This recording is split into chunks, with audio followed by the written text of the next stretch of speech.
My name is Clara Hayes, and I am 40 years old. For the last 15 of those years, I have lived in San Francisco, in a small but sunlit apartment with a view of the distant, rust-colored towers of the Golden Gate Bridge. I am an architect, a builder of structures, a person who finds solace in clean lines, solid foundations, and the elegant logic of a well-designed space. My life, like the buildings I design, was something I had constructed with meticulous care, piece by piece, after leaving my childhood home in Pine Haven, Oregon. It was a life built on the principles of light and space, light to see my own path clearly, and space to breathe, without the weight of other people's expectations. Until last year, that foundation felt unshakable. I had believed I'd successfully excavated the old family dynamics, pouring a new bedrock of independence and self-respect. But foundations can be tested, and the past has a way of seeping through the cracks, threatening the entire structure. The test began, as it so often did, with a phone call from my mother, Eleanor. It was a Tuesday evening, the fog rolling in to soften the edges of the city, and I was sketching a preliminary design for a community library. Her name on my screen caused the familiar, low-frequency hum of anxiety to start up in my chest. Growing up, our family of four was a study in carefully managed imbalances. My father, Richard, a man who valued appearances and pragmatism above all, and my mother, a woman whose love was often expressed through a flurry of anxious management, had cast their two daughters in immutable roles. I was the responsible one. My younger sister, Tessa, was the free-spirited one. This meant that when I came home 5 minutes past my curfew, I had demonstrated a shocking lack of consideration. When Tessa stumbled in 2 hours late, reeking of cheap perfume and teenage rebellion, she was just finding herself. Our home in Pine Haven was a picturesque craftsman with a wraparound porch and a garden my mother tended with religious devotion. From the outside, we were the embodiment of small-town stability. Inside, the emotional landscape was tilted. By 14, I was managing household budgets and cooking dinner 3 nights a week because, as my mother would say with a proud smile, Clara just has a knack for these things. It comes so naturally to her. Nothing about responsibility came naturally. It was a coat I was forced to wear until it felt like my own skin. My escape was a scholarship to Berkeley. Those 4 years were a revelation. I discovered the joy of making choices, what to study, when to sleep, who to befriend, without a committee of 2 scrutinizing every decision. After graduation, I moved across the bay to San Francisco and began the slow, deliberate work of building a life that was mine alone. I found a junior position at Etheria Designs, a prestigious architecture firm, and over the next decade and a half, I worked my way up to senior project lead. My apartment was my sanctuary, my career a source of deep fulfillment, and my friends a chosen family who saw my reliability as a gift, not an obligation. I maintained a careful distance from Pine Haven, visiting for major holidays, my car loaded with gifts and my mind armed with polite but firm boundaries. I loved my family, but I loved them best from 300 miles away. "Clara, darling, we need you to come home this weekend," my mother's voice said, thin and strained through the phone. It was that specific tone, a cocktail of genuine worry and strategic urgency, that always set my teeth on edge. "It's important family business." "What kind of business, Mom?" I asked, setting down my pencil. A theatrical sigh. "It's about Tessa. She's in a situation. We need to discuss it as a family, face to face." After gentle but persistent probing, the story emerged. Tessa, now 35, was 4 months pregnant. The father, a musician she'd been dating for less than a year, had vanished the moment the word baby was spoken. My parents, in their typical fashion, were helping her through this difficult time, which I knew was code for enabling her while simultaneously panicking. "Just for the weekend," Mom insisted, her voice softening. "You're still a part of this family, Clara." There it was, the subtle, expertly placed guilt. The implication that my independence was a form of abandonment. But beneath the familiar weariness, a genuine pang of concern for Tessa resonated. Despite our fraught history, she was my sister. I reluctantly agreed. Before packing my weekend bag, I stood in the center of my living room, taking in the space I had so carefully curated. The bookshelf organized by color, the comfortable armchair angled perfectly toward the evening light, the drafting table where I brought ideas to life. This was home. Not the house where I'd grown up feeling more like a function than a person. The 6-hour drive north gave me ample time to mentally prepare. I rehearsed my lines like an actress preparing for a difficult role. I can't do that, but here's what I can offer. That doesn't work for me, but let's find an alternative. I'm here to support you, Tessa, not to rescue you. I felt armed, ready for a weekend of compassionate but firm boundary setting. Pulling into the driveway of my childhood home, I saw the porch had a fresh coat of paint and new, cheerful petunias overflowed from the hanging baskets. My parents were investing in the house, a sign of digging in their heels. Before I could even turn off the engine, the front door flew open and my mother rushed out, arms outstretched. "You're here." "Finally," she exclaimed, hugging me so tightly I could smell the faint, comforting scent of yeast from her afternoon baking. "We've been waiting all day." My father appeared behind her, offering his standard stiff, one-armed hug. "Good to see you, kiddo. Grab your bags. Dinner's almost on the table." As I pulled my duffel from the trunk, an uneasy feeling settled over me. They seemed less like a family in crisis and more like a board of directors about to unveil a new, pre-approved initiative. It wasn't until I stepped into the foyer, with its familiar scent of lemon oil and old books, that I realized how utterly unprepared I was. Tessa was slumped on the living room sofa, her feet propped up on a pile of cushions, a small, distinct bump visible under her loose tunic. She didn't get up.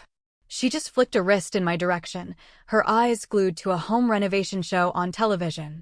"Hey, Claire," she said, her voice flat. "Good timing. I'm starving." The casual assumption that my arrival was calibrated to her needs sent a jolt of warning through my system. But I pushed it down, reminding myself of my purpose: listen, support, maintain boundaries. I had no idea that in my parents' meticulously crafted blueprint, my role had already been cast, the lines written, and the stage set for a long-term performance I had never auditioned for. Dinner was my mother's signature welcome-home meal. Chicken and dumplings, a dish so steeped in nostalgia it was almost a form of emotional anesthesia. We ate at the old oak dining table, the surface scarred with the history of our family, a deep scratch from my childhood science project, a faint water ring from Tessa's perpetually forgotten coasters. The conversation was a carefully navigated stretch of shallow water, my work, the weather in San Francisco, my father's golf handicap. But as Mom served her famous apple crumble, the tide began to turn. "So, Clara," my father began, his fork making precise, surgical cuts into his dessert. "Your mother and I have been giving a lot of thought to the family situation." "Tessa's pregnancy, you mean?" I clarified, pushing a piece of apple around my bowl. I noted their tendency to speak about it in abstracts, as if it were a corporate merger rather than a new life. "The whole situation," Mom interjected, her hands clasped on the table. "The baby, the house, our future as a family." A knot of dread tightened in my stomach. What about the house? My parents exchanged a look, a silent, split-second communication that had always excluded me. Mom took a breath and continued, her tone one of practiced reasonableness. "Well, we were thinking, it just makes the most sense for you to move back home for a while." The air left my lungs. "Move back? From San Francisco?" "Mom, my entire life is there. My career." "Oh, this remote work thing is so common now," Dad said with a dismissive wave of his hand. "Your computer drawing job can be done from anywhere."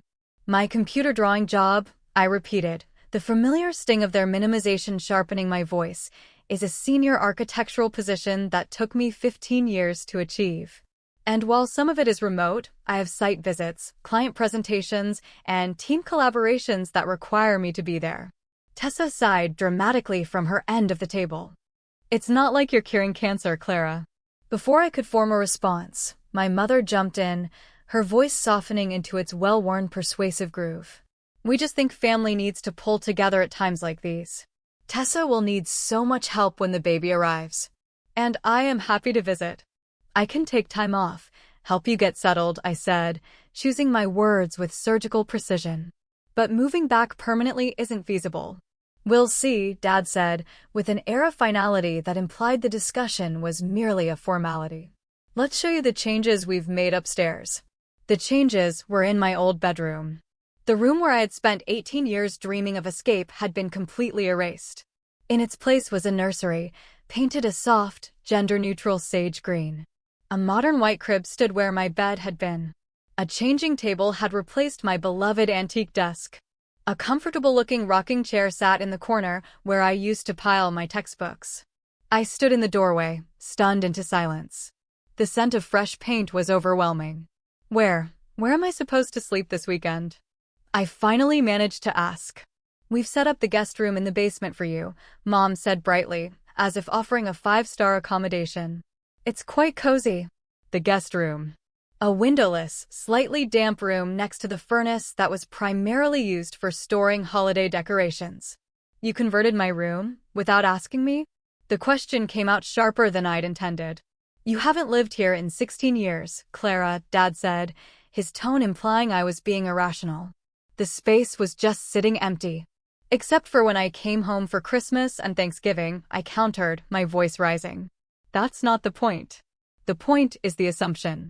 The fact that you didn't think to even mention it.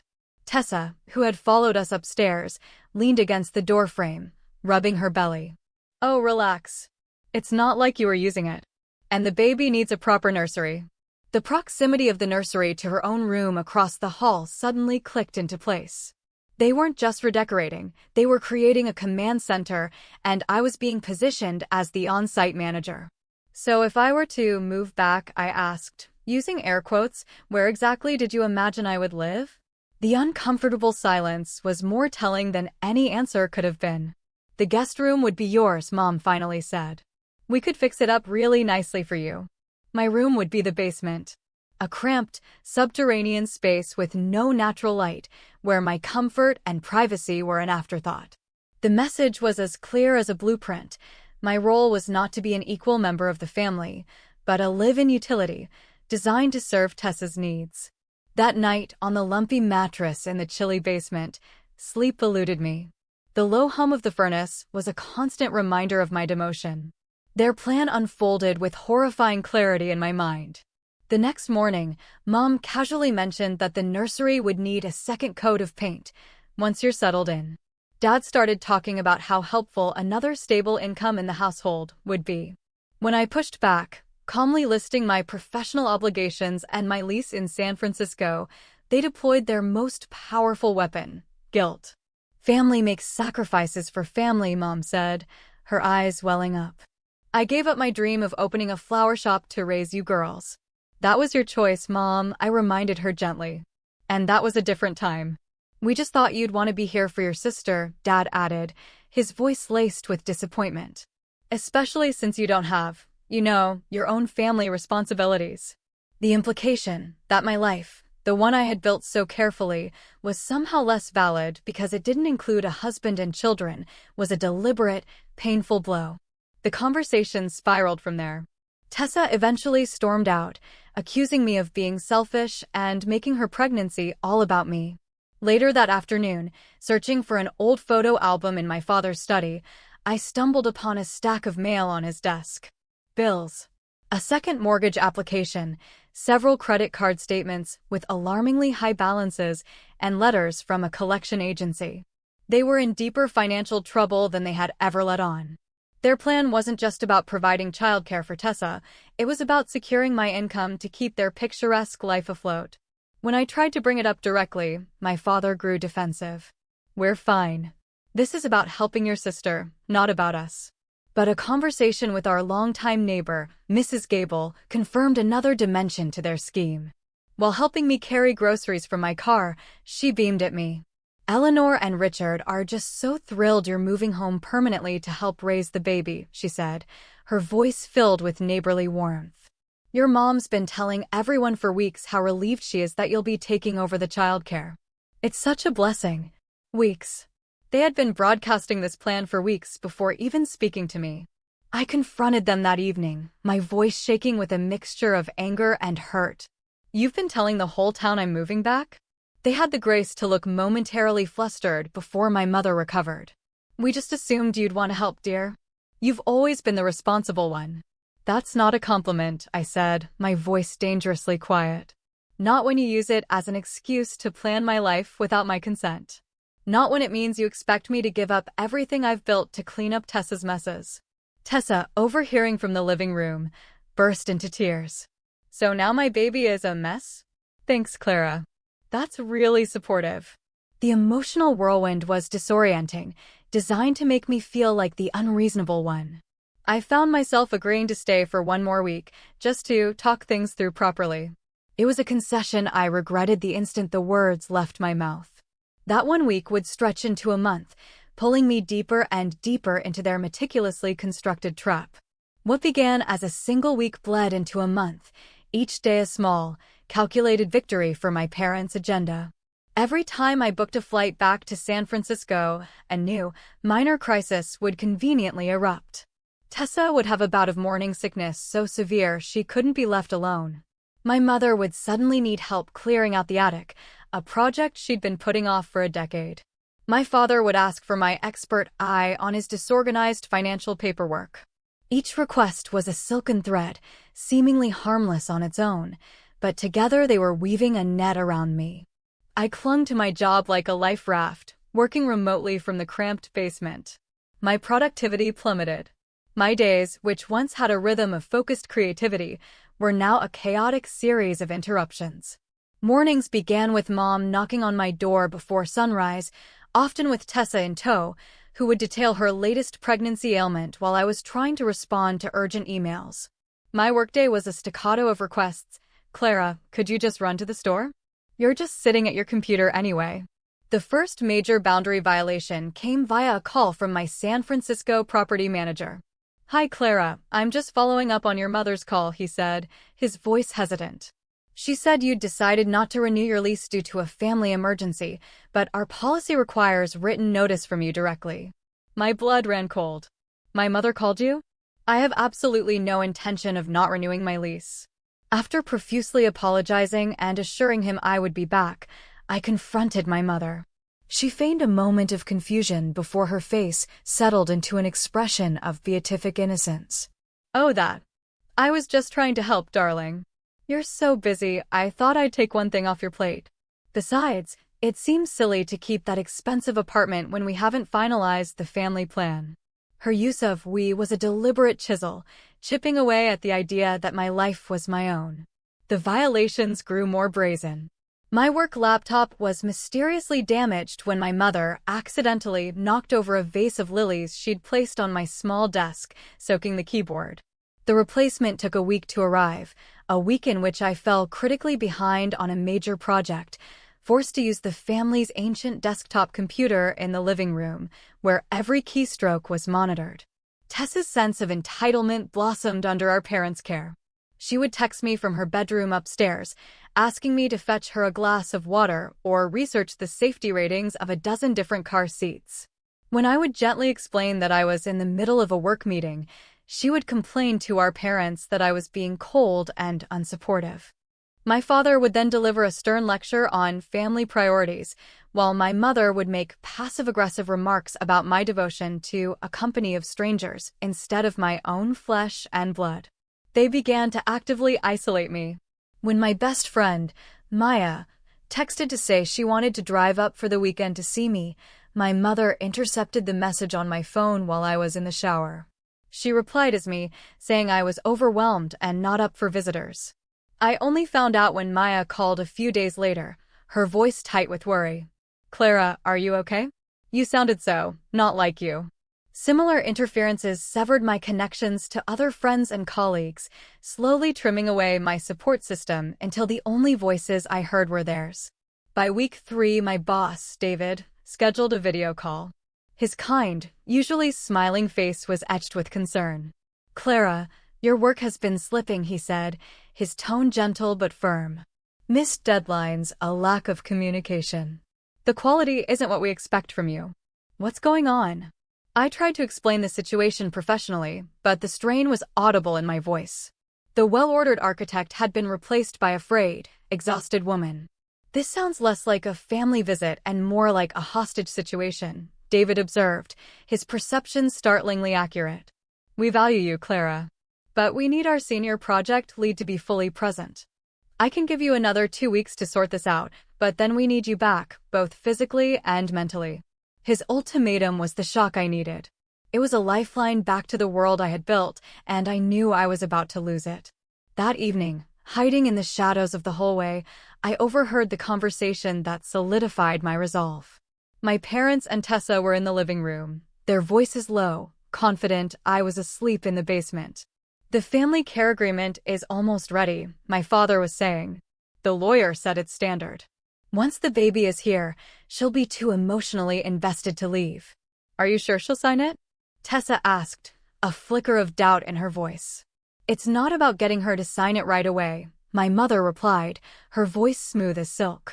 It's about establishing a formal framework. It makes her responsibilities official.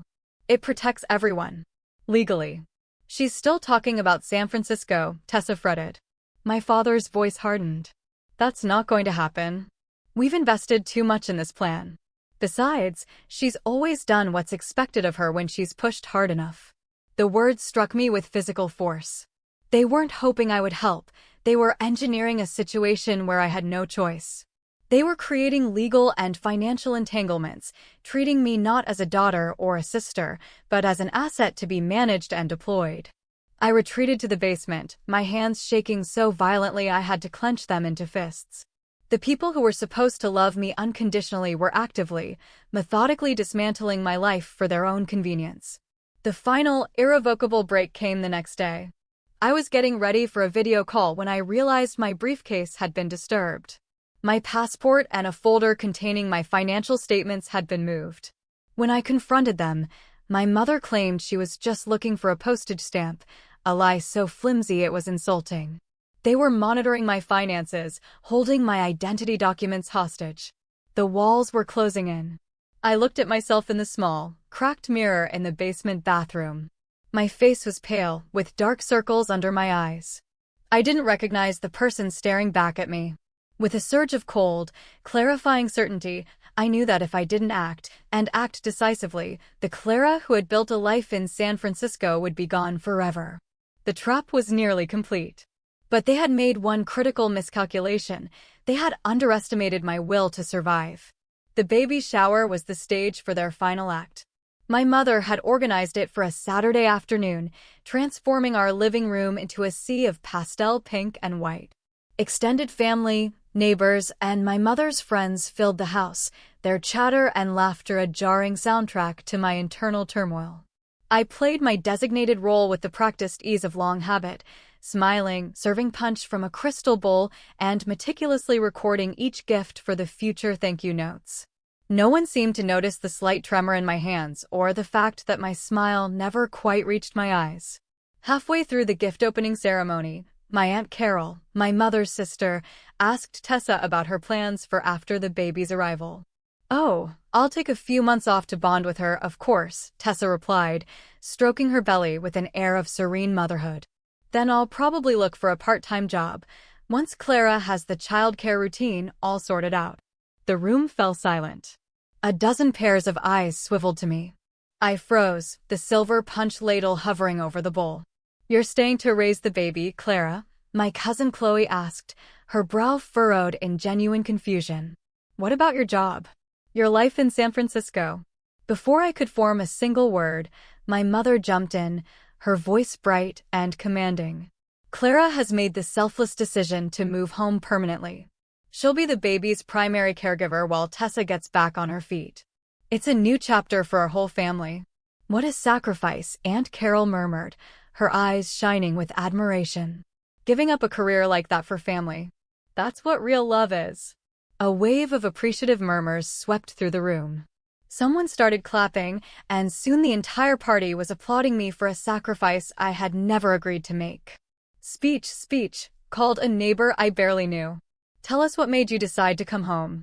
Trapped in the spotlight of their collective expectation, I felt the air grow thin. I looked from my mother's triumphant face to my father's proud, nodding head. I haven't actually decided anything permanently yet," I said, my voice barely a whisper. I'm still working out the logistics with my job and my apartment. My mother laughed, a sound that was a little too loud, a little too sharp. Oh, she's always so modest. Clara's already given notice at her apartment and arranged to work remotely indefinitely. She's just being humble. I have not given notice on my apartment, I said, and this time my voice was clear and firm. Something inside me, some final thread of compliance, had snapped. And my remote arrangement is temporary. An uncomfortable hush descended. Tessa's eyes instantly filled with tears, whether they were genuine or strategic, I no longer knew or cared. Let's move on to the next gift, my mother announced brightly, steering the conversation away from my public act of rebellion. For the rest of the party, I moved through a daze of incandescent rage. The public announcement, the manufactured applause, it was a masterclass in emotional coercion, designed to make it socially impossible for me to refuse without appearing monstrously selfish. That evening, after the last guest had departed, the facade of family harmony crumbled to dust. How could you embarrass us like that? My mother demanded, slamming plates into the dishwasher. Contradicting me in front of everyone. How could you announce my life decisions for me? I shot back, my voice trembling. You told everyone I'd given up my apartment. That was a lie. It's what needs to happen, Clara, my father interjected, his face a stony mask. We have been patient with your hesitation, but the baby will be here in a few months. A decision needs to be made. My decisions about my life are not yours to make, I said, struggling to keep my voice even. I have a career I love, a home I've made, a life in San Francisco that I worked for 16 years to build. Tessa scoffed from the doorway. A job making drawings on a computer. My baby needs you more than some faceless corporation does. That job, I replied, turning to face her, pays me enough to have a life you can't imagine, one where I am not dependent on anyone else. And your baby is your responsibility, not mine. My mother gasped as if I'd struck her. We raised you with better values than that, Clara. Family takes care of family. Is it selfish to want to live my own life? To make my own choices? When those choices hurt the family, yes, it is, Dad said, his voice hard as granite. We always expected more from you. You were supposed to be the one who understood duty. We have supported you your entire life, Mom added, her voice thick with tears. We paid for your art supplies. We cheered at your graduations. Now it's your turn to support us. And there it was. The truth, stripped bare of all its sentimental wrapping. I was not their daughter. I was their retirement plan, their emergency fund, their built-in crisis manager. My independence had never been their goal for me. It had been a temporary phase they intended to end when my services were required.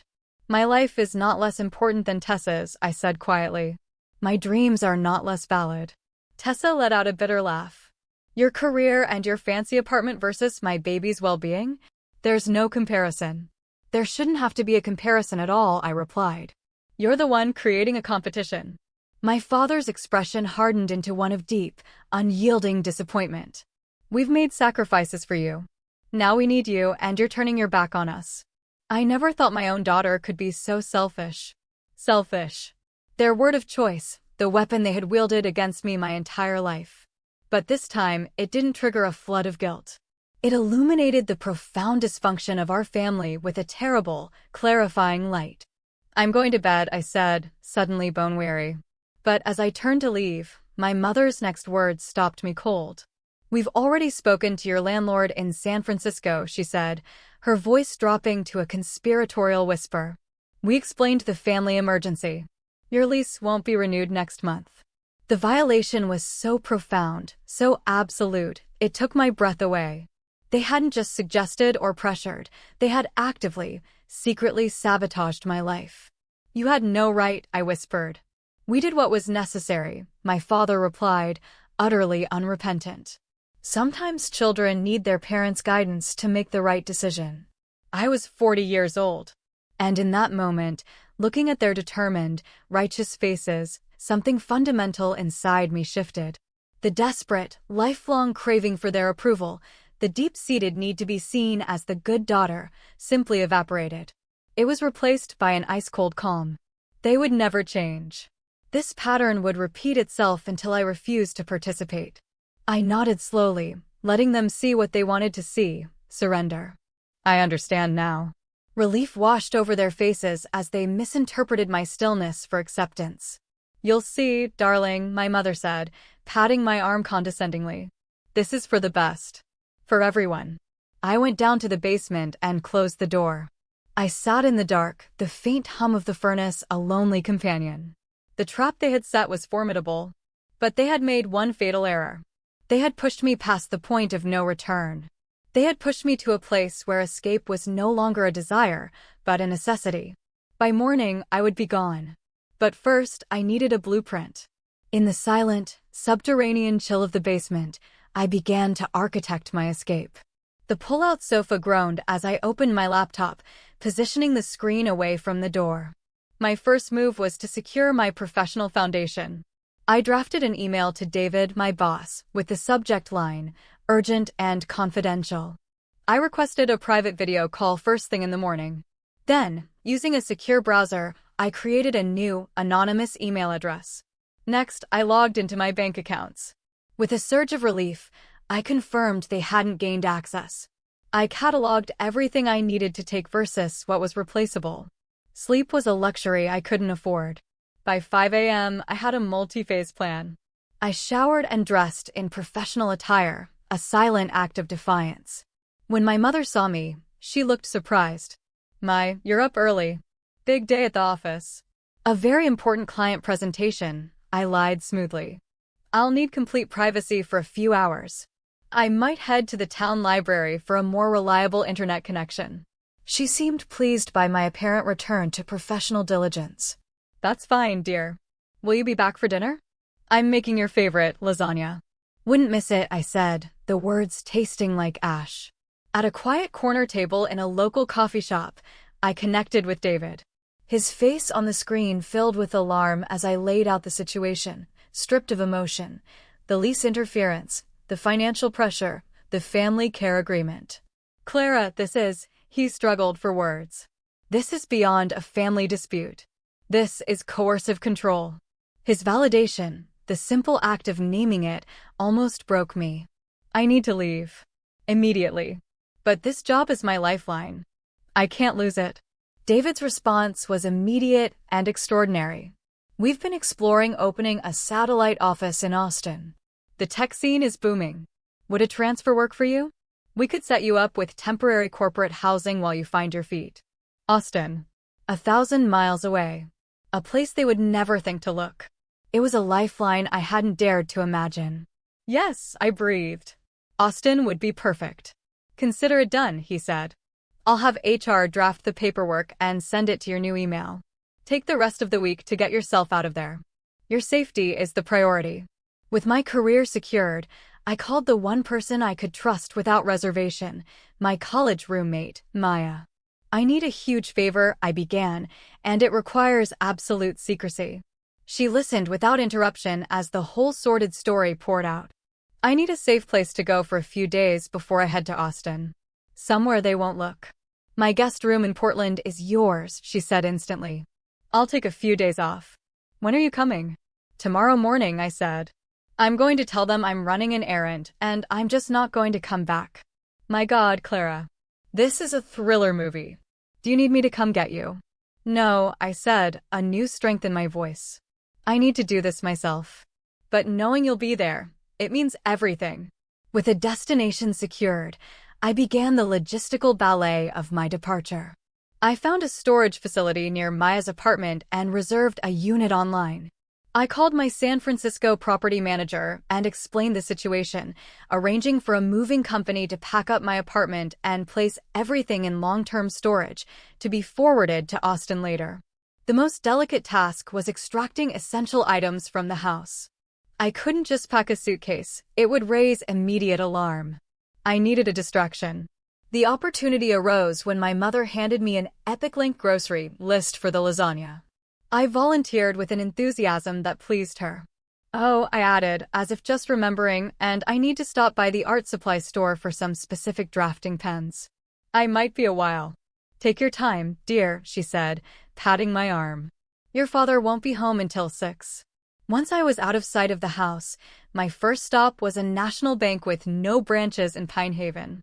I opened a new account and transferred the bulk of my savings, leaving just enough in my old account to avoid immediate suspicion. I bought a prepaid burner phone. Then I began a series of strategic purchases, a new suitcase, toiletries, a few changes of clothes. I drove to a storage unit I'd rented on the outskirts of town and stashed my purchases, along with important documents and sentimental items I'd discreetly removed from the basement over the past 24 hours. The groceries were my last stop, my alibi. That evening, I was the model daughter. I helped chop vegetables for the lasagna. I discussed potential baby names with Tessa. I looked at paint swatches for the nursery with feigned interest. I suggested a family movie night, an out-of-character request that my parents loved. As we watched some bland romantic comedy, I studied their faces, memorizing them, knowing it could be the last time I saw them for a very long time. Later, when the house was dark and silent, I wrote a short letter to Tessa. She deserved an explanation, even if she wouldn't understand it. I told her I loved her, but I could not set myself on fire to keep her warm. I couldn't sacrifice my life for the consequences of her choices. I wished her and her baby a lifetime of happiness and expressed a hope that one day, she might see things differently. I sealed it in an envelope and tucked it inside her jewelry box, where I knew she would find it eventually. The next morning arrived, gray and damp. I dressed in simple jeans and a sweater, grabbed my purse containing my wallet, keys, and new phone, and went upstairs. "I'm running out to the bakery to get those almond croissants Dad likes," I announced to my mother, who was sipping coffee in her robe. "Oh, lovely. And could you get some of that dark roast for me?" "Sure thing," I said. I paused at the front door, taking one last look at the house that had become my prison. "See you in a bit." The click of the latch behind me was the most liberating sound I had ever heard. In my car, I placed my house key on the passenger seat. I wouldn't need it again. Instead of turning left toward the bakery, I turned right, toward the interstate, toward Portland, toward freedom. As the Welcome to Pine Haven sign disappeared in my rearview mirror, a tidal wave of conflicting emotions crashed over me. Profound guilt, soaring relief, a deep, lingering fear, and beneath it all, the unshakable certainty that I was finally doing what was right. For me. 2 hours down the road, my old phone began to ring. First Mom, then Dad, then Tessa, then Mom again. I let each call go to voicemail. At a rest stop, I pulled the SIM card from the phone, snapped it in half, and dropped it into a trash can. That part of my life was over. By early afternoon, I was pulling up to Maya's apartment building. She was waiting on the curb. The moment she wrapped me in a hug, the dam of my composure finally broke, and I wept great, heaving sobs of grief and release that carried the weight of the last month, and perhaps a whole lifetime. "You're safe now," she whispered, her hand stroking my back. "And you're not alone." And for the first time in as long as I could remember, I knew both of those things were true. Austin welcomed me with a blast of warm, humid air and a sky so vast and blue it felt like a promise. 2 weeks after my escape, I stood in a sterile but comfortable corporate apartment, unpacking the few boxes Maya had helped me ship from Portland. Etheria Designs had been a fortress of support, handling my transfer with a level of discretion and efficiency that made the transition feel less like a frantic flight and more like a planned relocation. My new phone held a sparse list of contacts: Maya, David, my new HR representative, and a therapist recommended by the company's employee assistance program. My old number remained active on a cheap phone I kept in a drawer, a listening post monitored by Maya. "They've moved from worried to furious," she reported during one of our nightly calls. "Your dad is threatening to file a missing persons report." "I'm a 40-year-old woman who left a note," I said, my voice weary. "The police aren't going to do anything. They're controlling the narrative," Maya warned. "Your mom's Facebook is full of vague, worrying posts about your fragile mental state and asking for prayers. The whole town thinks you had a nervous breakdown." I let out a hollow laugh. It was their classic playbook. When you can no longer control someone, discredit them. The predictability of their tactics was, in a strange way, comforting. It affirmed I was dealing with a pattern, not a person. I threw myself into my work at the Austin office, finding that the mental energy no longer consumed by family drama was now free for creative problem-solving. Projects that would have felt overwhelming in Pinehaven now felt challenging and invigorating. My new colleagues, unaware of the full story, knew me only as Clara Hayes, the talented and focused architect from San Francisco. I was not a sister or a daughter. I was simply myself. I spent my weekends exploring my new city, hunting for an apartment that felt like a sanctuary. I found it in a modern building in a quiet neighborhood with secure key fob entry and a small balcony overlooking a grove of live oak trees. It was a space with good light and solid walls. 3 weeks after I arrived in Austin, the first direct communication arrived, a certified letter from my father. It was a masterwork of emotional manipulation disguised as fatherly concern. "We are worried sick about your mental health," he wrote. "To abandon your family in its time of need shows a serious break from reality. Please come home so we can get you the help you need." He went on to mention the damage I was doing to the family's reputation and the unforgivable pain I was causing my pregnant sister. I read the letter in my therapist's office. "What do you notice about this language?" Dr. Anya Sharma asked. "It's all about them," I said, the realization landing with quiet force. "Their worry, their reputation, their pain. There isn't a single question about me. Not one, 'Are you okay?' And what does that tell you?" she asked gently. "That I made the right choice," I said, the certainty in my voice surprising even myself. 6 weeks after my departure, Tessa gave birth to a healthy baby girl. I learned this from my cousin Chloe, who had been at the baby shower and had reached out with a quiet, supportive email. The birth announcement in the Pinehaven local paper, which Chloe forwarded, listed the baby's name as Clara Annabelle. "They named her after you," Chloe wrote. It was their ultimate gambit, a guilt-laced anchor designed to pull me back. But it only revealed how little they understood why I had left. This was not a negotiation for more appreciation. It was a declaration of sovereignty. 2 months into my new life, the police showed up at my door for a wellness check. They had found me, likely by hiring a private investigator. The 2 officers were professional and quickly assessed that I was safe and of sound mind. "Your parents are very concerned, ma'am," one of them said.